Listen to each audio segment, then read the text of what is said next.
Yeah. It's the TANG gang. Yeah, it's the TANG gang. TANG gang. It's the TANG gang. TANG gang. Yeah, it's the TANG gang. TANG gang. Yeah, it's the TANG gang. TANG gang. Yeah, it's the TANG gang. Yeah, it's the TANG gang. TANG gang. TANG gang. TANG gang. Yeah, it's the TANG gang. Yeah, I got an idea. Let's take these beliefs and bad ideas and let's stack them up. Stack them up and see if these people can back them up. And if not, this is what you can do, is just pack them up and go on your way. Cause you should have known, everybody at TANG, we don't play now. Yeah, we need that evidence. We need that evidence to make shit relevant. So what you saying? What you saying, man? Can you prove it? What you doing? Let's do it. Y'all already know. Y'all already know. TANG gang. Y'all already know. Y'all already know. TANG gang. Y'all already know. Y'all already know. TANG gang. Y'all already know. Y'all already know. TANG gang. Y'all already know. Y'all already know. TANG gang. Y'all already know. Y'all already know. TANG gang.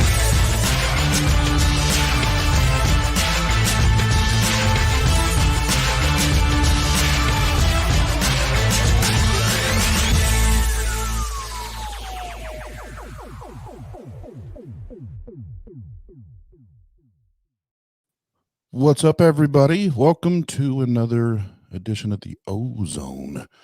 I got the homie, Dr. Josh, with me. What's up, man? Boom, roasted. Boom, roasted. Real quick in the chat, Ryan, Bill, Bar, what's up, brother? Much love. And Secular Rarity, what's up? What's up? Thanks, guys, for y'all need a nana. Y'all need a nana. You know that shirt, y'all need Jesus. Oh, okay. Thanks for helping me put that together. I was struggling. I am the flip. What's up? What's up? Mikey Famine's in the house. Yeah. What's up, Mikey? Yeah. So I got new digs behind me, if that's what the cool kids say now. But no, I was like, I want to change it up and then be able to promo our stuff, but also that's pretty clever. It's pretty clever, I gotta say. This one, I can't remember how many. I think there's like 15 or so different channels that I follow that are up there.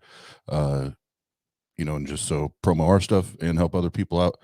And then we'll probably use it for some other fun, crazy shit, because that's what we do here at TANG. But how you feeling, Josh? Yeah, I'm a little sleepy, but, keeping it together. Hashtag dad life. Yeah. Before we do jump in, as always, I want to make sure we talk about Better. And the ticket sales are continuing to geez, God damn it, you'd think I'd have it down by now. Reservation sales are growing and growing. So I think we're down to, there's only 20, I want to say 20 of the top tier tickets left. Damn. Yeah, those are going quick. Yeah. So you want to, if you want to hang out with Dr. Josh and all the cool kids, I'm not one of the cool ones, but I'll be there. You definitely want to get that package because you get access to everything. So, and I think there's an even higher package that if you get that one, you can say, I want Josh to stay away from me. So it just depends on what you want to do. Yeah, that's, you have to send a separate email to me, austin@tart.live. That's you need a special promo code for right for that one. But here's the wins, the wheres, all that. So October 9th and 10th here in Fort Wayne, Indiana, at the Allen County War Memorial Coliseum. We're going to be hanging out, and it's a big building. If you miss it, we probably need to go off to the side and have a different conversation. And they knocked out that one window for the picture. Correct. I grabbed a slingshot, and I was like, you know what? This is David and Goliath right now. But yeah, October 9th and 10th in Fort Wayne, Indiana. Seth Andrews, Anthony Magnabosco, Cynthia McDonald, Mr. Warnock, T-Jump, and Dr. Joshua Bowen, whoever that is. How did he that get guy that? is? Oh, and we can't go an episode and not have it. There's the new book by Dr. Josh, The Atheist Handbook to the Old Testament. And if you notice down there in the corner, it says Volume 1. That means number 2 is on the way. Where's Biddy when I need her? Telling you. Jesus. And then the last thing I'll say is, and then I'll put the link here in the chat so you can go get your reservation. Obviously, the speaker lineup is fantastic, and then you also be able to hear from Shane the Skeptic and Bryce. They're going to have a couple sessions, and then there'll be a few sessions with the entire TANG roster lineup, whatever you want to call it. We'll have a couple sessions, AMA, things like that, and then obviously with the $200 package, you'll be able to hang out with us. Everything. I guess Biddy said she plans on being drunk, so I don't know what that entails, but I'm sure it's entertaining. So we also want to make sure that the experience is awesome and memorable. That way it's not like, man, I learned a lot, but in between the sessions, it was just boring and dry and all that. We wanted the entire event to be fun. So if you take this next picture, I'm going to throw up there and kind of put it on a smaller scale. This is really what we want. So now Post Malone will not be there. So don't come after me for false advertising or anything like that. But this was the one of the better examples I could find because it is awesome and it's simple. Like I don't want like so many lasers where I feel like I'm at a rave. But we want a tour. It is visually appealing. That's the word I want. But you're enjoying it, and the visuals and the audio and everything match match the the caliber of information we're getting from the speakers. So I will put the link in There's here. going to be walk-up music too, right, for the speakers? Yes. So Yeah. I've been really racking my brain trying to think of what the right song would be for me to walk up to. Right now I've got the Cookie Monster song, but C is for cookie, but I don't know. It's probably something better. That's good enough for me. No. Well, Oz, I don't know if everybody check your protein levels. So just put the link in the chat there. And just before we get to the topic here for this stream, anything else new from you regarding better? Any new insight? Yeah, I mean, I think is it next week? You and I are going to be going on to Myth Vision. We're going to be talking about some cool stuff, and better might come up. Who knows? Maybe. Yeah, that'll be fun. Josh and Derek are awesome. Have been very supportive through this last two weeks, or I don't even know. I've lost track of time. 2 weeks, 2.5 weeks, whatever it's been. But that kind of leads us into tonight's topic and normalizing atheism. During a loss, mourning, grieving, and how can we do that while still making sure we're taking care of ourselves physically, mentally, emotionally, because you also don't want to try to be the superhero, the atheist superhero or warrior, and end up hurting yourself, in the long run. So I know Dr. Josh and I both come from a Christian background so I guess I'll start it off here, so that way, as we get further in conversation, I think it'll make more sense for everyone. So I'll kind of share my experience here in a minute. But Josh, in the past, when you were a believer, was there anyone close to you that did pass that you had to go through this process while still holding that belief? Yeah, a couple of people, and I think, I'm sure we'll get into it, but I mean, it was a very, very different experience for me, losing someone close as a Christian, because particularly the type of Christian that I was. Um, I mean, people talk about, like, this is a time of celebration in the sense of you celebrate their life. And as morbid as that sounds, because of what we believed, and, because of what I knew about this person, and about myself, that, there's a real possibility. Um, because, as Paul would say, uh, absent from the body is present with the Lord. And um, so it was really a time that you could really um, take that position of it's there's a very thick silver lining to the cloud, I guess. So very different experience.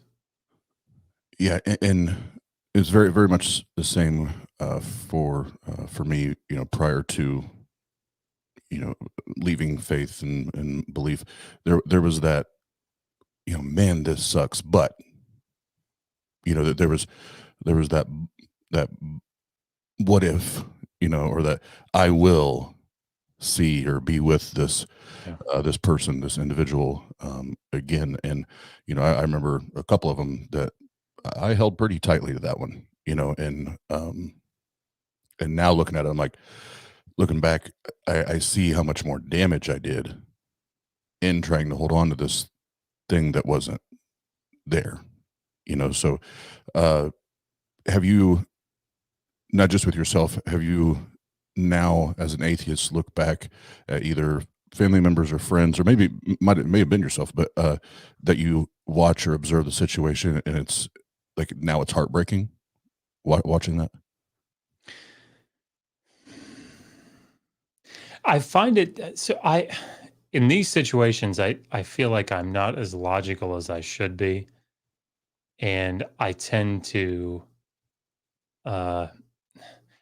be persuaded by my emotions, more than I should be. And what I mean by that is, when it comes to other family members that hold to these deeply deep-seated beliefs, particularly in God and in the afterlife, I think, my God, what if I take that from them?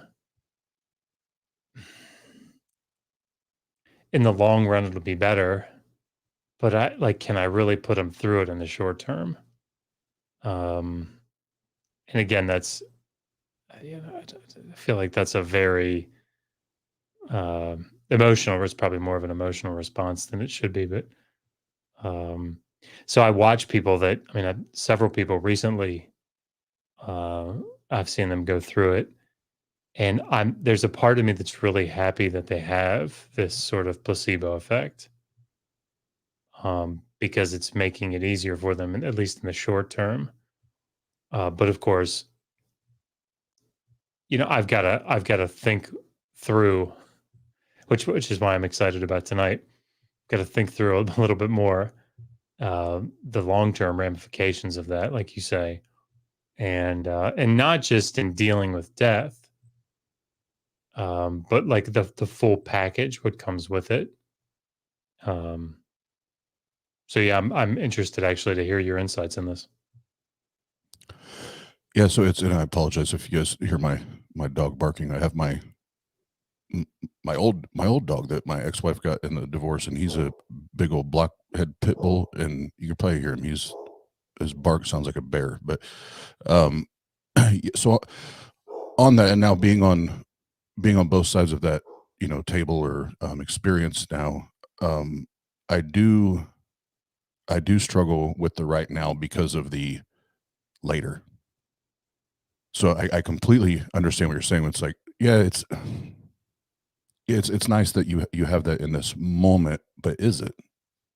You know, and as I'm watching and I'm looking back at, you know, different experiences, whether it was mine or watching other people, my fear is, because now I know, being on this side of it now, you know, what I've been going through with the loss of my mother, is there was other deaths and tragedies that I had before, but that I never actually dealt with it. I never actually processed it. I never actually went through the grieving process. I never actually went through the mourning process. Why? Because I had this thing, or this place called heaven, you know, this promise, quote unquote, to hold on to secure me to where I didn't really have to get into the psychology of it. I didn't have to go through all the emotions. I could just say, well, you know, it sucks right now. Like I said a few minutes ago, it sucks right now, but I know, and I'm certain that when my time comes, I get to see, you know, this person again. So it's kind of like I just leave it and avoid the difficult but so necessary part, is dealing with the psychological and emotional damage, hurt, hurt and grief that's done. Yeah. So yeah, it's, you know, and not to, you know, on a live stream go into, you know, all the details with my family and, you know, and all that, and put them, you know, on Front Street. I won't do that, but I will share enough to say that there were, you know, there were multiple times where, you know, it was really hard to be quiet. It was really, really hard to be quiet. And I more so did it out of respect for my mom and where she was at, you know, in this process. But it wasn't always because I was angry. It's because I was hurting, because I was watching the deflecting or the dodging, or just the denial of reality or science or medicine, you know, and things like that, which no matter what you do or don't believe in, brutal reality is brutal reality, and facts are facts.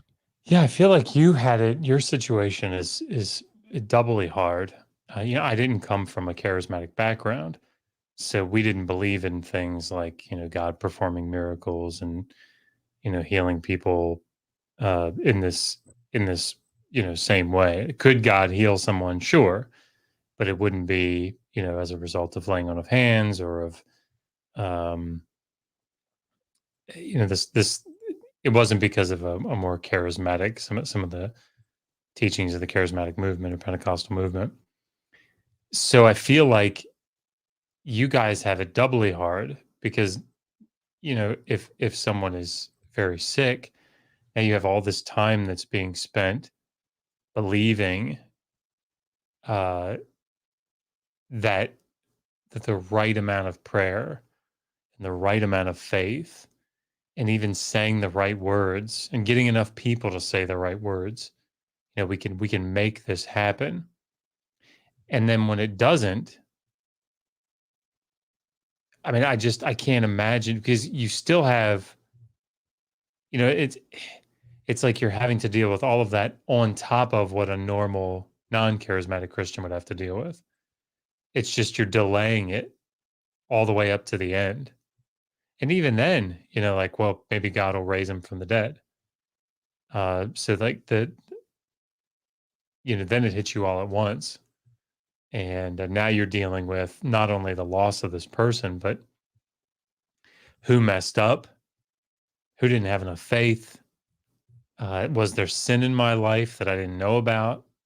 Was there sin in somebody else's life? Who am I blaming? Am I blaming myself? I mean, it's insidious, I think, in that way. Yeah, it sucks. Yeah, and I'd sign off on everything you just said. I think you drove the point home, and you know, the one thing Aunt Kathy kept saying to her therapist told her, and my therapist said something, you know, same thing to me, just different, you know, different verbiage. And I'm not sure about Aunt Kathy's, but my therapist is a vocal atheist. So that's one thing I appreciate about being able to talk to her. But she said, Austin, listen, nobody can and nobody gets to, unless you allow them to, tell you how to grieve and how to mourn and how to process this. Because just like when we had children, there was no user's manual or user's guide that came with this experience, and you have to do what's best for you and your mental health and your mourning or grieving process. And the more I heard that early on, I was like, no, that's absolutely true. I didn't. Nobody gets to tell me that, well, you should be doing this or you shouldn't be doing that, or those type of things. And that's why from the get-go, I would go to the hospital and I did it in doses, because I knew if I just stayed and lived at that hospital, even though it was my mom, that it would make me crazy if I did that. And I haven't heard it directly, but I've heard a couple people, like, I don't know why Austin's not up here. I don't know. Well, you're not me. Don't worry about it. Yeah, right. Don't worry about it. I mean, forget the fact that I have, a wife and kids at home, and, like I still have real life going on, but it's none of your business. Mind your business. That's all. Just mind your business. Absolutely. So there was that part of it. And then, even when it came to, the 24-hour mark before we knew that, the machines and everything were going to be removed that were keeping her alive, I told myself, and I told the only two, other than, obviously Mrs. Oz knew, but as far as people at the hospital, I told my stepdad and my brother, because those are the only two that I owed it to, being the ones that are, kind of making decisions and things like that. And I said, when I come up here, that afternoon, that evening, whenever they go to do this, when I say goodbye, it's goodbye. If whether, she, fights through for a couple hours, a couple days, a couple weeks, when I say goodbye for my own mental health and my anxiety, and, just my sanity, when I say goodbye and I kiss her that last time, I'm not coming back to the hospital. I'm not going to hospice. I can't just sit there and wait to watch my mother take her last breath. I'm not going to do it. And, I think there was, some that questioned my decision and, whatever, but guess what? So far, between, talking to my wife and Dr. Josh and Pastor Mike and, obviously my therapist, and just bouncing stuff off them, and, and even just venting, sometimes I've remained, other than maybe one night when I bottomed out, other than that one night, I've remained, pretty healthy through this entire thing, which if you would have told me not believing, I would have told you straight up, when my mom or dad or my grandparents go, I'm going to lose my goddamn mind. And through the, friendships and support and me just focusing on my mental health as much as I can, it's been consistent. So the reason I share all that is, when you're on the other side and you're not dealing with those things through the process, and we get to day 7 or 8 of a family member that is non-responsive or whatever, and we're still not beginning to deal with the grief or the hurt, or even the anger. I told Dr. Josh I had a 2 or 3 day stretch where I was fucking pissed off, like I was angry. But if you're not starting to deal with those things, all of a sudden it hits you like a Mack truck. Like when reality sets in that, okay, this person as of tomorrow probably isn't going to be here. And I haven't even started this process yet. I had, days that I got to just love on my mom, hold her hand, and do all those things, because I saw brutal reality was brutal reality. I saw what was around the corner.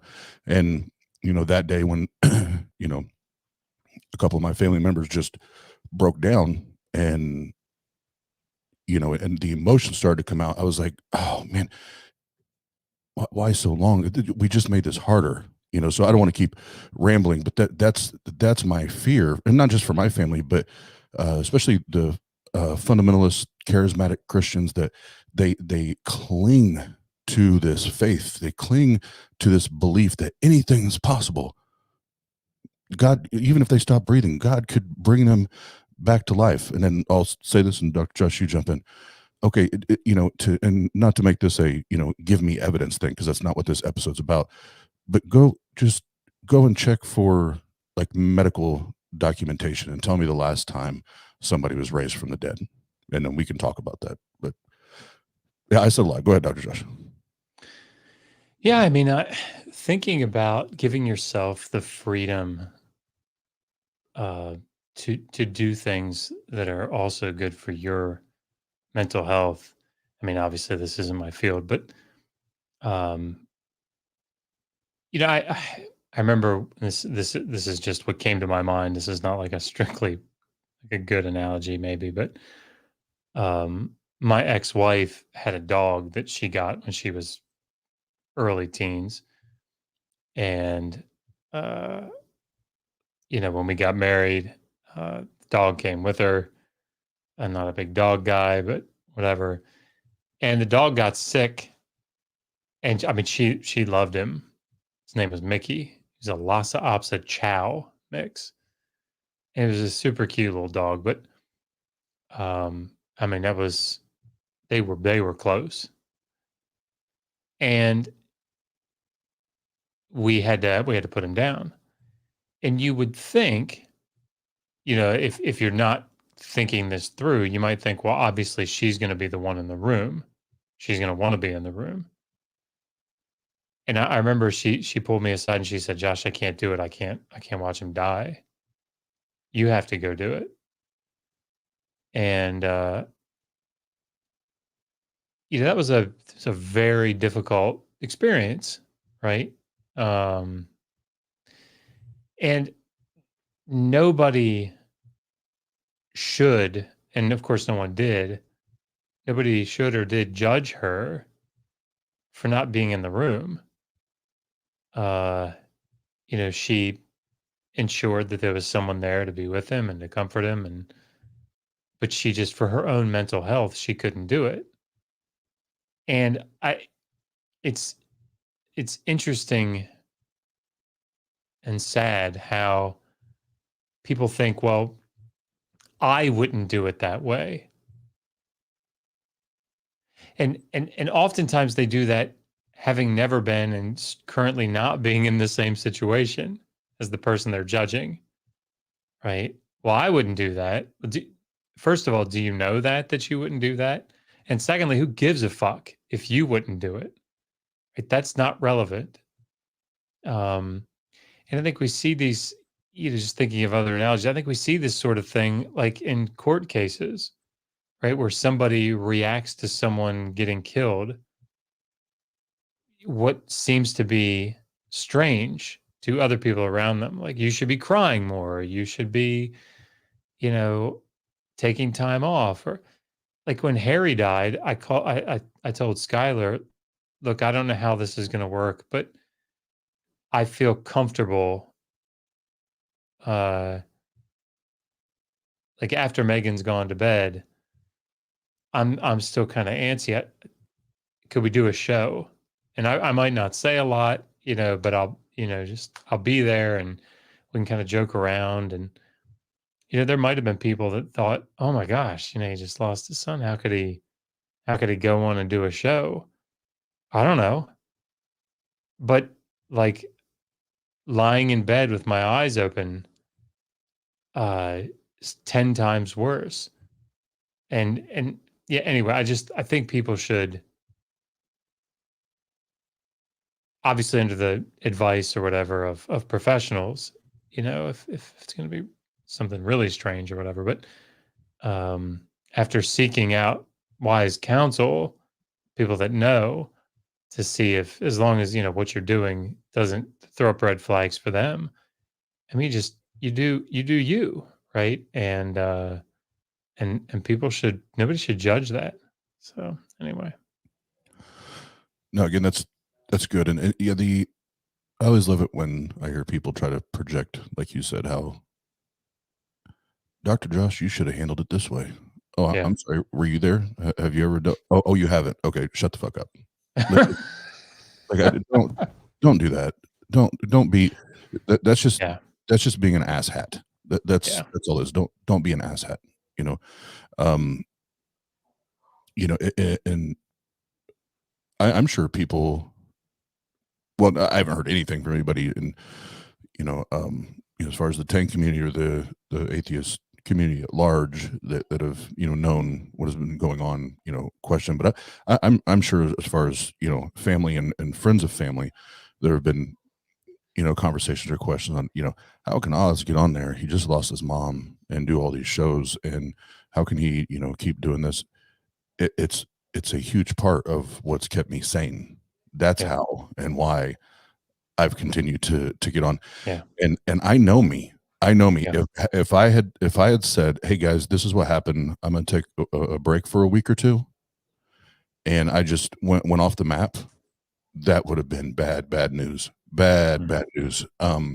Because my brain would have been only focused on one thing, and it would have been a spiral, so me being on here, is hopefully we help other people too.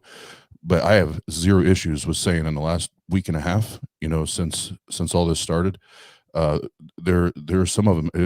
You can call it selfishness all you want, and I don't give a goddamn, because it might have been. It very well may have been.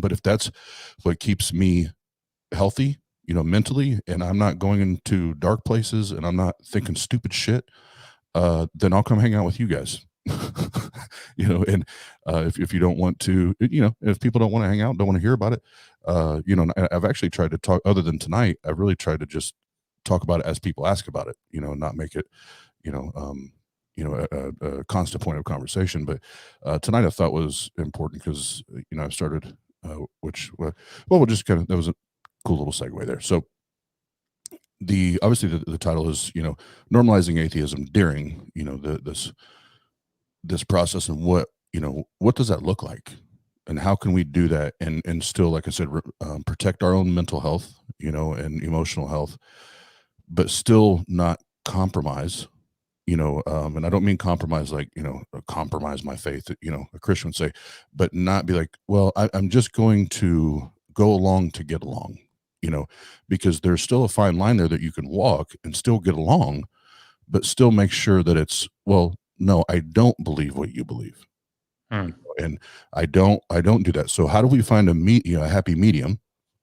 How do we find a neutral line where you can still do and say what it is that fits your belief system and your religious system, whatever it is, but still, especially when it's, like a mom or dad or a brother or sister, grandparents, what have you, or a best friend, that, there's a lot of influence there, one way or the other, that we can still respectively say, okay, well, this is where we're going to come to, and here's the agreement, and you get to do what you do, and the people that believe the way you do, they can all enjoy that.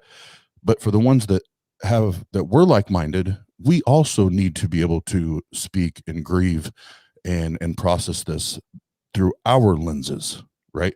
And do it the way that helps us go through this process. So before I kind of go into kind of my thoughts on that, Josh, what are your, maybe scenarios or situations or things that you see that in each, I get that each situation can be different, but some things that practically we can do as skeptics, as atheists, to still be respectful of, their views and everything, but still say, no, I still get my right.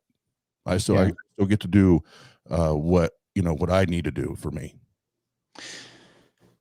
Yeah, I mean, I think probably assertiveness is the word that comes to mind, as opposed to aggressiveness. And like assertive professional. Those are the two words that come to my brain. And let me tell you where they're coming from. So when I was a chaplain candidate in the Air Force, went to a bunch of different funerals, and I was able to do one funeral. But seeing how one of the things that was really big when I was going through the program was this sort of ecumenical approach, making sure everybody was ecumenical. So, this was the time at the Air Force Academy when, like, I think one of the coaches said, this is the Jesus team. The sports team is called the Jesus team.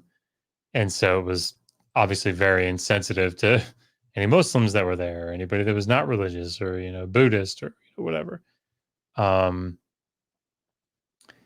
so, like, people were coming in and talking all the time about how to still maintain your own convictions.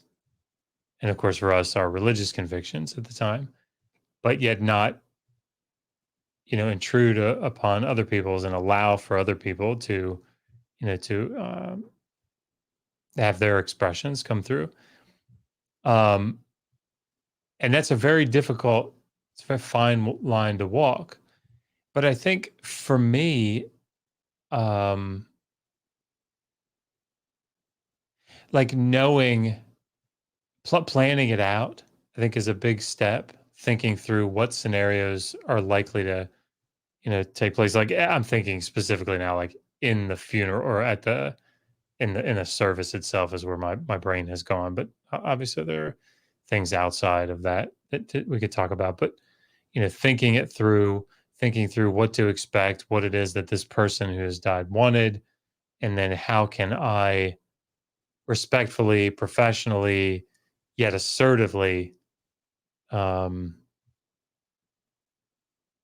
still respectfully making it yet assertive. Sorry. Yeah. Sorry, I started to hear feedback. Say those things. So that's what's coming to my mind. Yeah, but my brain automatically goes to the service as well. But I do want to rewind and just, I guess, throw some things out there for everyone. As we go through these processes, if you've already gone through this process as an atheist, I'm sure a lot of this you'll relate, to what I'm getting ready to say. And if you're not, if you have not, and when that time comes, hopefully, some of this will help you and even validate those feelings and those emotions in that moment when you do find yourself there, and remember, okay. I remember, Oz said, so I'm not saying you have to handle everything the way I did, but sometimes it's just that little bit of that nudge or that validation where it's like, no, I don't have to do that. Or no, I don't have to listen to that. And again, won't go into a bunch of, all the dirty details, but, remember the framework. My entire family, other than Aunt Kathy and her daughters, and the friends that are coming from my brother's church, and then the church we grew up in, like, they're all, I love them, but they're on the far side of Christianity, where, it's faith, and more faith, and there were several times where things were said, and I had to respectfully put people back in their place, where it's like, no, you know that I don't believe that anymore. So I don't, stop saying that around me.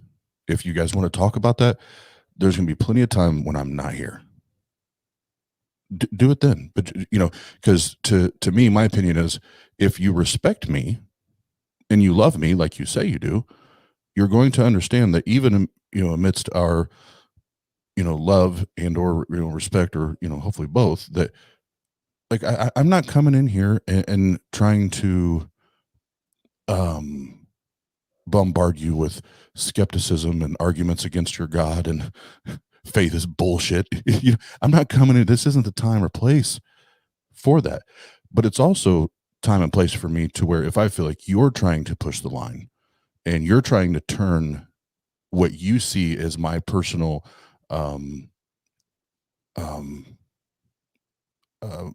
me being vulnerable and me being being emotional in the moment that you're taking that as a chance or an opportunity to pounce and to evangelize.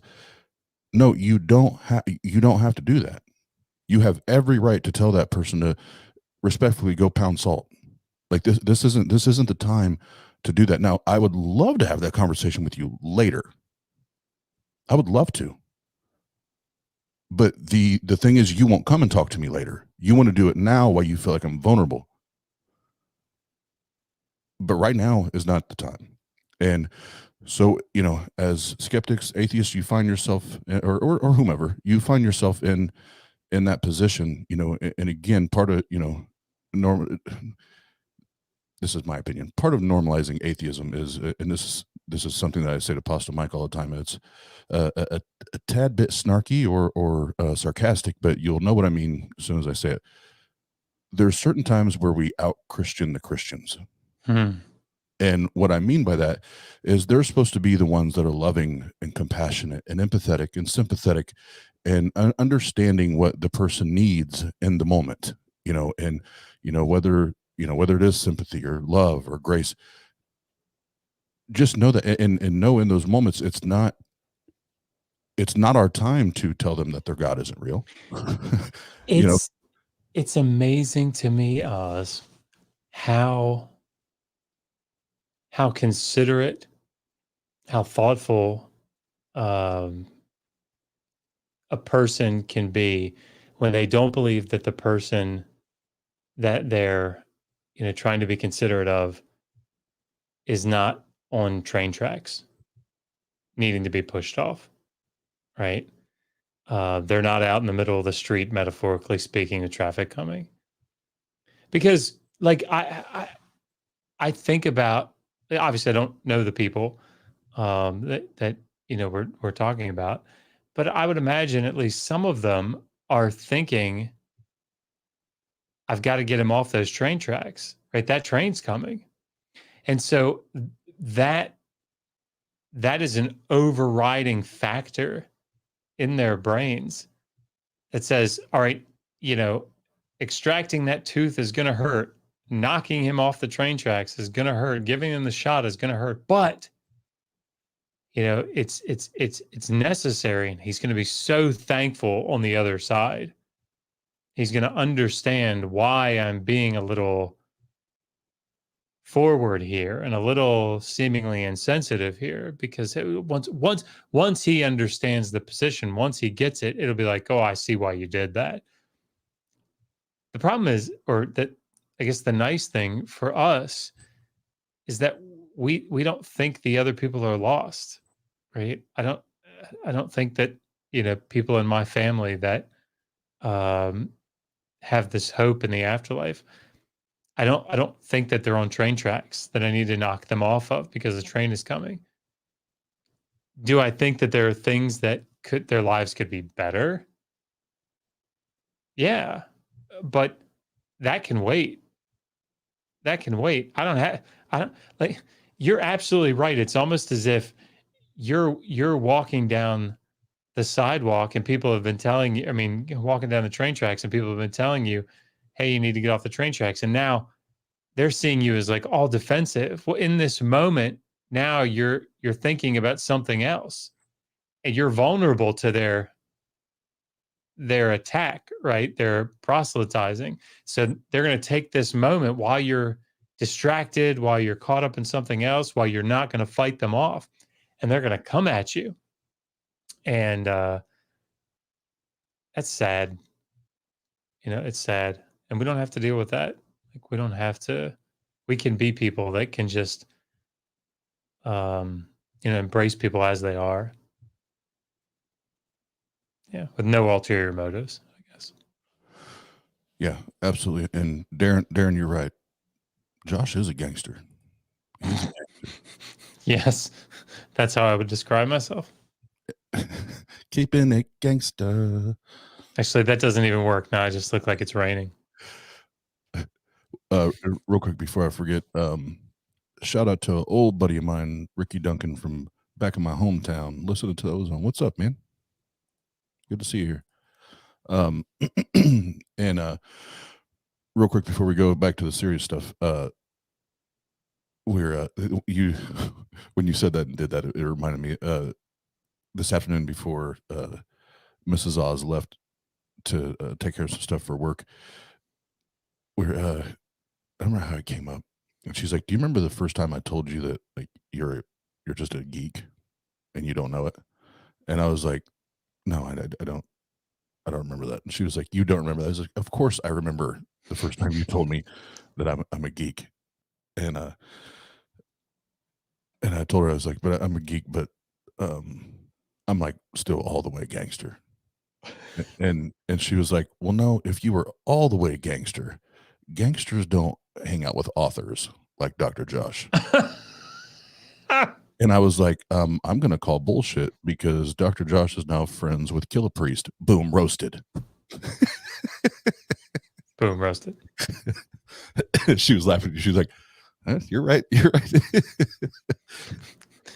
Why he's friends with me, I don't know. I mean, it's that G thing, baby. But no, on that, and I won't share the obviously the person or even the relation that they had. But one of the examples, and this is probably either number one or number two on the extreme experiences I had through this process. That this one made me nauseous, where it was like nauseous because I so badly wanted to strike back in anger, and just and I wanted to humiliate this person, right? But one, I'm sitting there with my mom. That's first and foremost. But then number two, literally, it's ringing in my head: out Christian the Christian, out Christian the Christian, out Christian, and just keeping it, prove your point, but keep it civil, keep it respectful. Anyway, this person came in, and I'm literally sitting bedside, and it was just my mom and I for a little bit.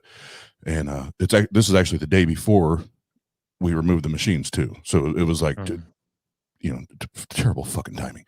But I'm sitting there, and then this person comes in, and then there for maybe 5-6 minutes, something like that. And even when they greeted me, really all they got out of me, because I didn't want to talk. I didn't want to be distracted. I wasn't there for social hour, right? And they said, hey, Austin. I remember all I did was went, And at the time I didn't even know who it was, because I didn't even look up, just, And as I heard this person like talking to my mom, and obviously I knew the voice. I was like, okay, so-and-so's in here. And after 5, 6, 7 minutes, whatever it was, like no words have been spoken. And out of nowhere, they say, Austin, I feel like the Spirit of the Lord is saying that he can and wants to heal your heart. You just have to let him. You have to allow him. And I went from 0 to 100 faster than you can blink. And I did. I look back now. I'm surprised that I was able to, because usually in those moments, that's where the old ghetto part of Austin comes out, and I'm like, fuck you, and all that comes out.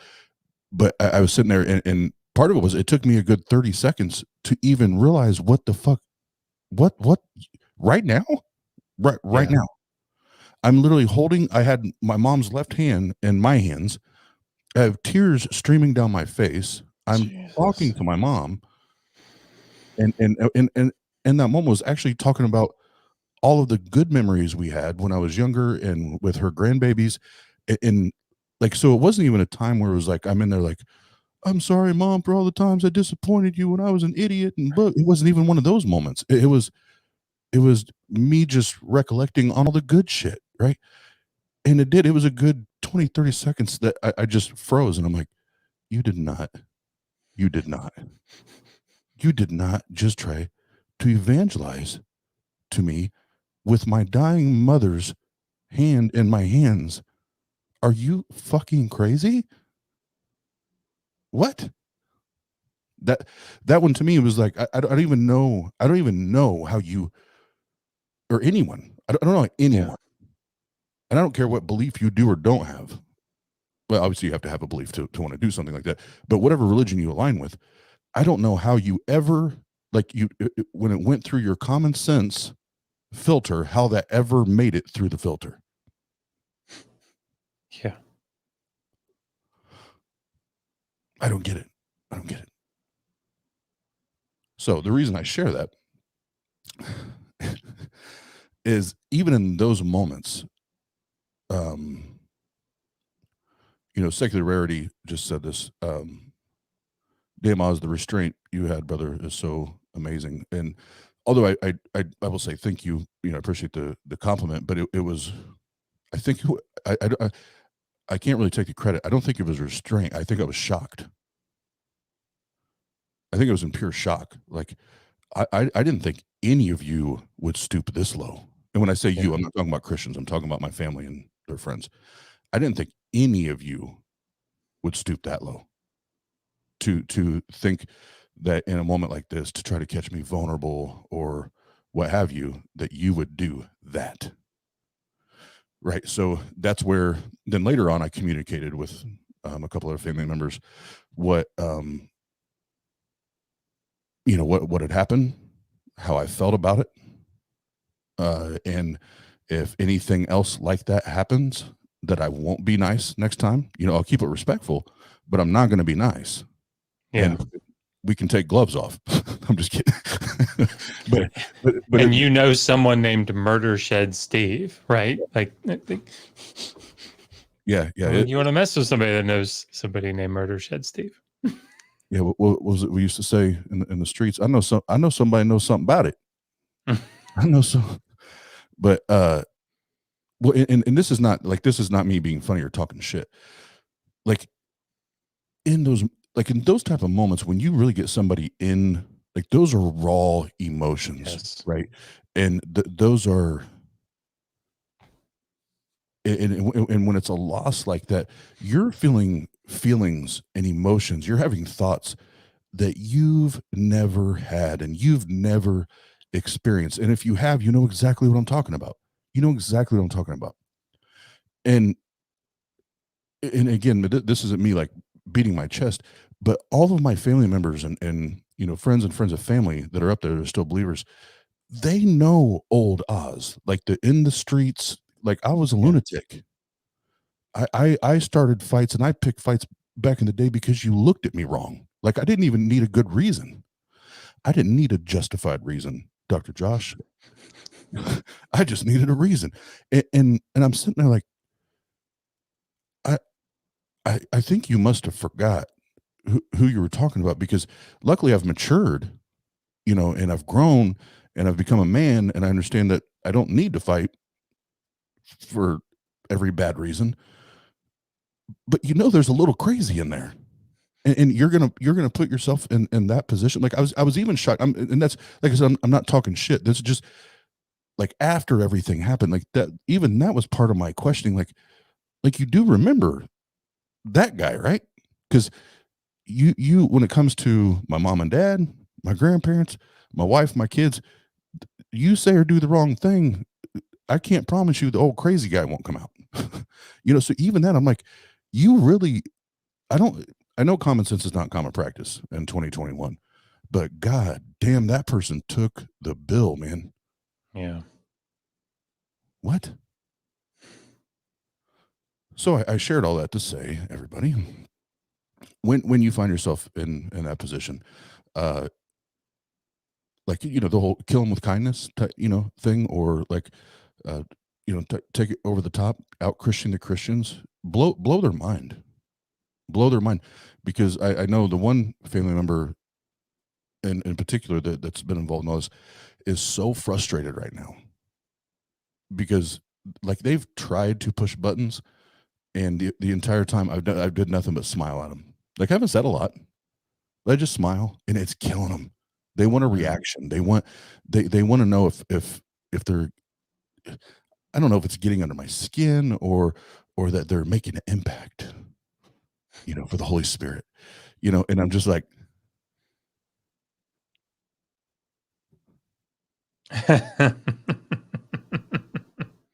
cool, man, and but just do that. And the last thing I'll say on that before we get to the actual funeral service, and then we'll start to wrap it up. And thanks for hanging out with me, Dr. Josh, and having this conversation. But oh god damn it. As you're going through this process, I can tell you right now, I would not have been this strong and this capable and this able of taking this, head on the way I have if it wasn't for, Aunt Kathy, her daughters, and there's, as far as in the family things, without having them, and as far as the family part of it, I don't know what would have happened if Aunt Kathy wasn't where she was at, because she was the one a couple times in the waiting room that she would send me a text because she could see me starting to boil, and she would send me a text, and she was like, "Just let it go, just let it." And I'm like, "You're right, you're right."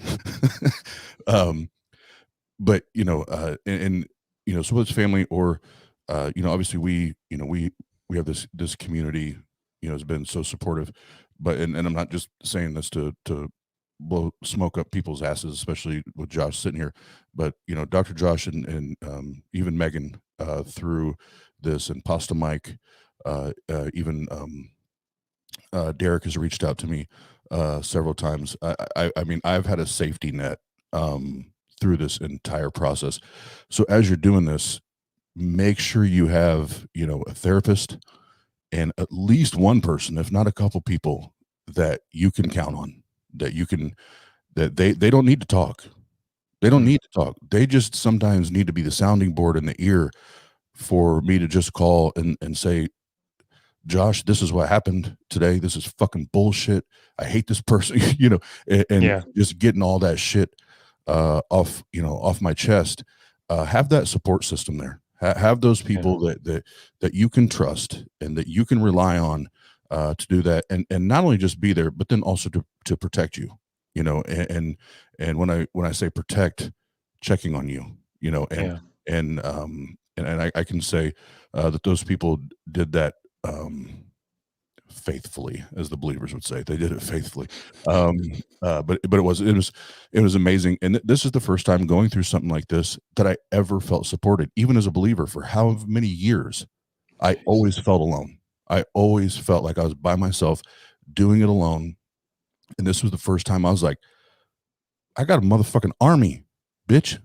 I got an army, and that is so empowering, and it is so, it makes the process so much. I hate to use the word easier, because there's nothing easy about this. It just makes it easier to process all of the bullshit, and all the pain and the anger and the hurt. So, Dr. Josh and the rest of the community, and Pasta Mike and Derek and I'm sure there's others that I'll miss. Thank you guys, and they've been an example of what each of us need when we're going through some shit, and it's rare to find great friends. So that's why I love this community. Absolutely.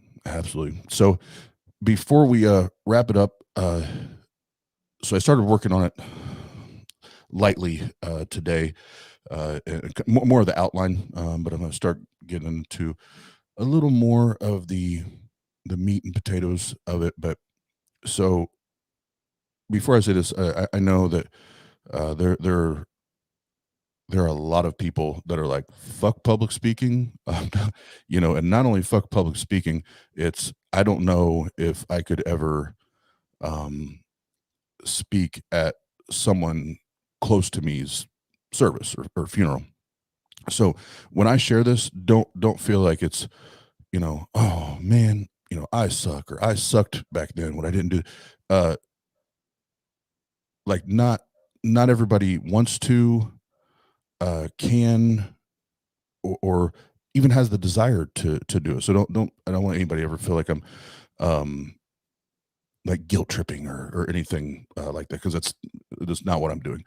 I'm sharing it because I think this is one possibility. This is one way. Thank you. That much better way than my long-winded way of saying it. Sorry. So, you know, that was help. People are like, fucking get on with it, Oz. So again, with the framework of, very indoctrinated, very religious family, the guy, I'm not going to call him a pastor. I just can't do it. But the guy, Lester Bowling, that is doing my mom's service, you may be familiar with him because he's been part of a couple of my Let's Listen to My Former Pastor episodes. But he's doing the service, and as I've shared on those episodes, I went through was it two, three, something like that. Well, two specifically his courses that were called Gospel and the Preacher, and you went through basically the Pauline, the Pauline books and writings, and you, based on, being saved by grace through faith, and that we're filthy rags and yada, yada, yada. You learned how to give at a minimum, you could give a 5-minute call to faith, call to salvation. And so I already know the shtick. Like I already know what he's going to do, right?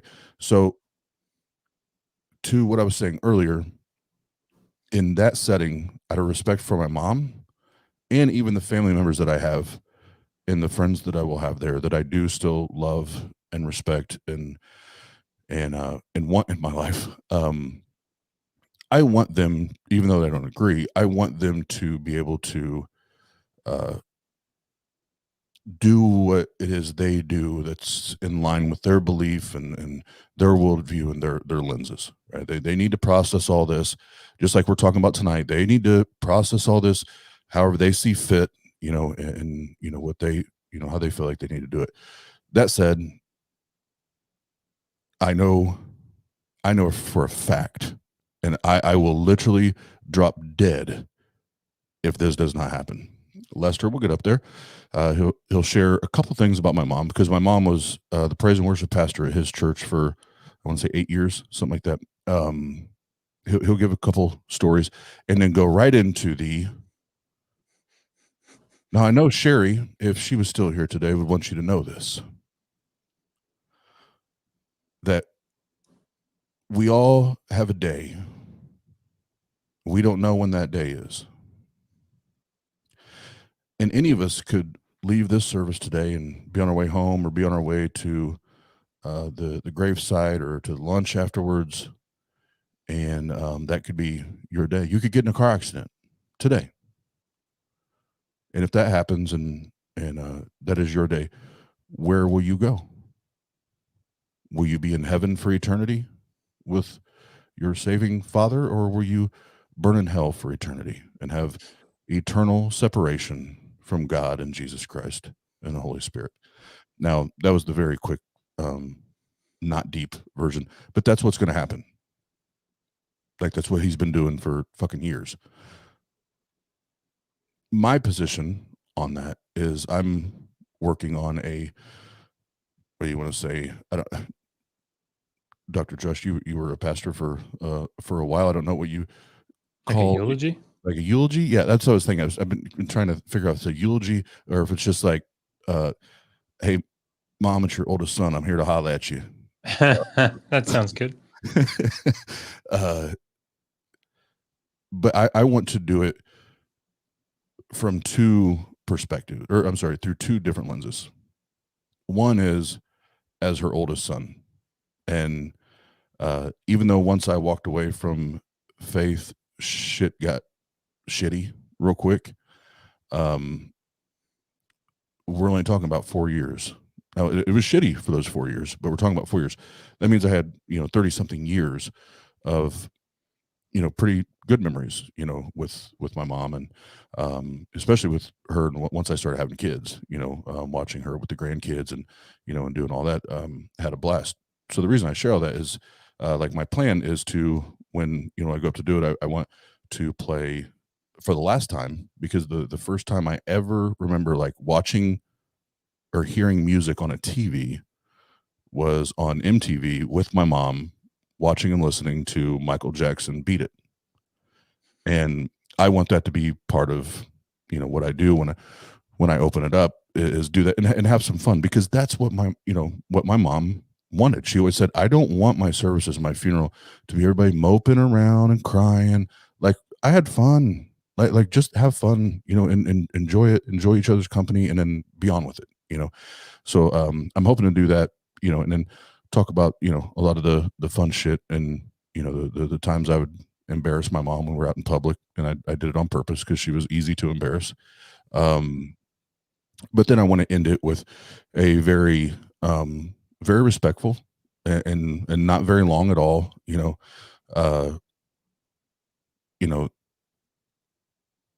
I said bye to my mom on, the 31st. I think it was. I knew when I said goodbye and that I loved her and I kissed her, for the last time, that was it. That was going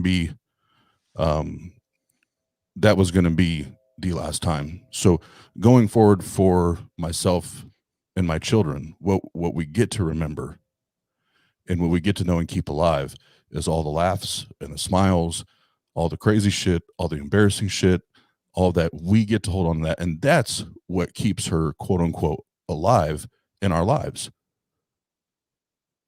But as far as the physical life, I said goodbye to my mom on the 31st, and that's it. And that's okay. And that's how I want to end it, with that. So it's not like an argumentative thing. I said goodbye, and that's okay. It's okay for it to end right there, and be done with it. That way, it's me saying goodbye. But if you're really listening to what I'm saying, it's goodbye. There's no bring on the angels, bring on heaven. So now that I gave another long-winded, no, I think that, and see, the thing is, I think there's such a beautiful lesson in that. So I think a lot of Christians don't pay a lot of attention to the book of Ecclesiastes, right? If you've ever read it, it's kind of a downer, right up until the very end. But basically, a big message in the book of Ecclesiastes is life isn't fair. And this is sort of an ancient Near Eastern thing. There's oftentimes not a lot of rhyme or reason to why things happen the way they do. So righteous, God-fearing, pious people get the short end of the stick, and people that are oppressors and do things that we consider to be wicked, they end up living long, full lives. And so the messages in that context is, throughout the book, when you have the God-given opportunity to enjoy your life, do it, and do it to the fullest. Love the people that are close to you, spend time on things that matter, because you don't always get those opportunities. And that's a very humanistic way of looking at things. And I actually think there's a beautiful message that can come out of that, because I know, as a Christian, particularly the persuasion of Christian that I was, the example that I always think of is, I had a family member who was the same type of Christian come visit me at Johns Hopkins when I was there getting my PhD, and Hopkins is very big on making sure that everywhere there was a trash can, there were also like the 3 different types of recycling. That they was all very clearly labeled, and it's really important to them to have recycling done correctly. And I remember this person got him a coffee, and they took the cup and very intentionally threw it in the wrong bin.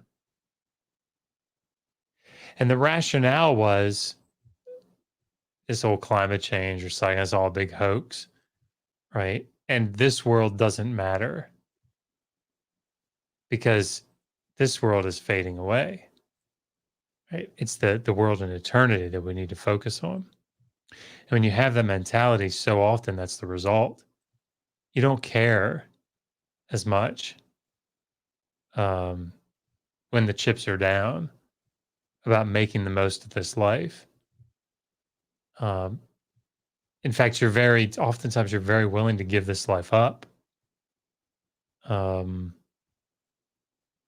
because you have this great thing coming. And I think that message can be, look, don't waste another minute. Go home and hug your kids. Spend time with your spouse. Tell them you love them. Go for a walk if that's what you guys are into. Do something kind for someone. Make this world a better place. Because who knows how long we have here. And make it better for your kids. Make it better for your family. Make it better for your neighbor. I think those are important lessons that we can draw in a moment like this. And I think it's a really great message that you've got there. Thank you. Yeah. And it's because we don't know whether you're theist or atheist or wherever you find yourself in this whole belief and non-belief position. None of us know when the last tick is, right? Like none of us know that. And like when I think about my last conversation with my mom, it was her and I making plans to bring the kids to go over to go swimming. And now I just want to take my kids to go swimming with their grandma. Like it's those last things that you're like, like there's it's not necessarily like regret. There's nothing bad there. It's not a regret, but it's like, man, I just wish now that I had that one more thing, that I would have been able to do that one more thing, with her and whoever it is that matters in your life, do those things and have those experiences, because even like when my time's done and I get the last tick, whoever's still here when it's my time to go, those are the things that they're going to hold on to, is the experiences and and all that. And I want them to remember how crazy I was. I want them to They will. Yeah. Well, and the thing, who was it? It was my dad and I. Yeah, I'm pretty sure it was my dad and I the other day when we were talking. He was like, "Well, son, if your kids and grandkids ever want to know how crazy and ridiculous you were, there's about 300 something videos on YouTube."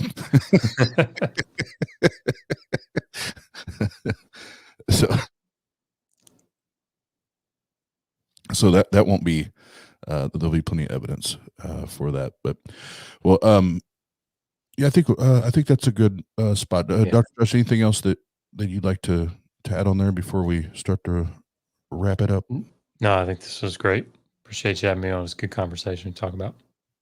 Awesome. I agree. Thanks for coming on. And again, I know I've said it, in text, on phone calls, but here in front of the TANG gang and the community, Dr. Josh and Megan, thank you so much for your friendship, your support. You guys have been unbelievable through this, and I don't know what else I could have asked for from friends, especially that live hours and hours away. So you guys have been fucking amazing. Well, you're amazing. So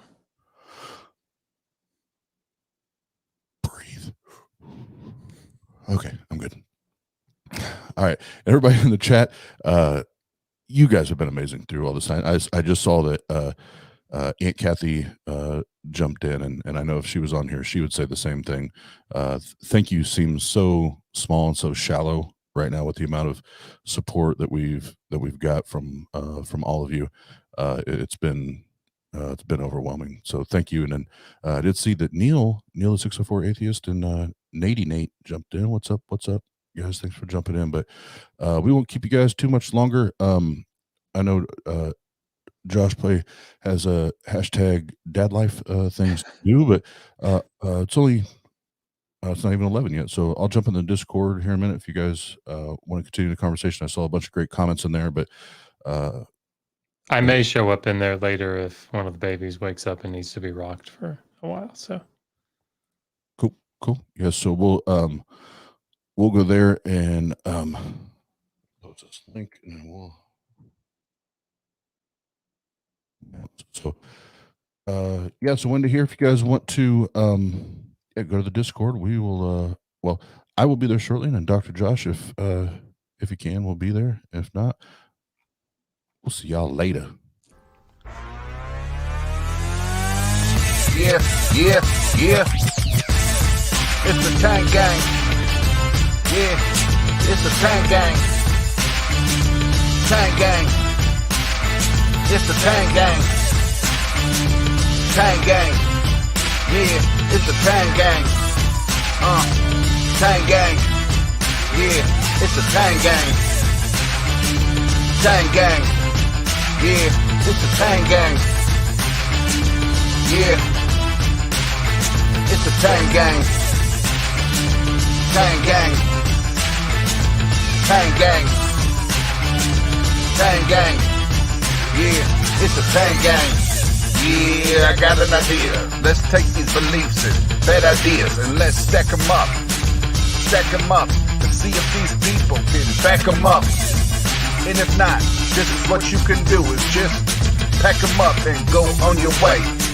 Cause you should have known, everybody at Tang, we don't play now. Yeah, we need that evidence. We need that evidence to make shit relevant. So what you saying? What you saying, man? Can you prove it? What you doing? Let's do it. Y'all already know. Y'all already know. Tang Gang. Y'all already know. Y'all already know. Tang Gang. Y'all already know. Y'all already know. Tang Gang. Y'all already know. Y'all already know. Tang Gang. Y'all already know. Y'all already know. Tang Gang. Y'all already know. Y'all already know. Tang Gang.